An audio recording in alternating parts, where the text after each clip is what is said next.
Sa dasal at pagtitirik ng kandila muna idinaan ng ilang taga-Camarines Sur ang pag-alala sa mga yumao ngayong undas. Pahirapan kasi ang pagdalaw sa mga puntod na lubog sa hanggang baywang na baha. Nakatutok si Ian Cruz.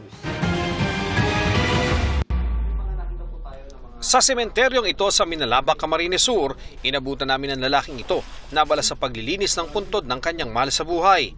Sa baha sa sementeryo pa siya kumukuha ng panlinis sa tubig.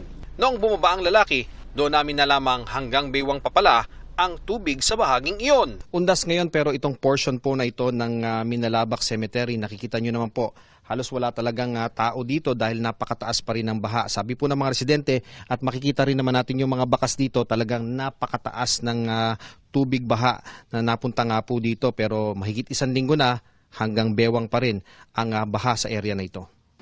Kaya naman si Mang Dominador napatras sa pagbisita sa puntod ng mahal sa buhay. Hindi po talaga kaya. May tubig pa hanggang dito sa tuhod.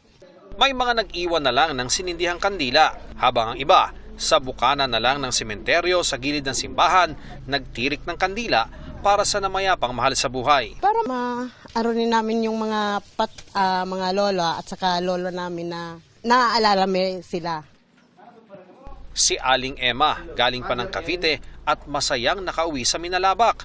Pinalagyan niya ng sandbag ang paligid ng mausoleo ng kanilang pamilya para di sila mabasa ng baha, lalo na ang mga kapatid. Yung mga kapatid ko nagkasugat-sugat na dahil mahigit na 1 linggo daw ang baha. Kailangan nalagyan yan.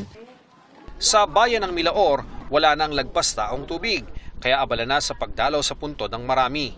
Sinamantala naman ng iba ang pagkakataon para maglinis. Pero si Aling Beatriz hanggang tanaw na lang sa direksyon ng puntod ng mga magulang.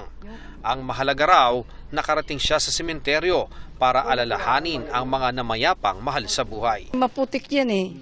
Baka madulas pa ako, matanda na ako eh. Mahirap na, baka ma-hospital pa. Para sa GMA Integrated News, Ian Cruz, nakatutok 24 oras.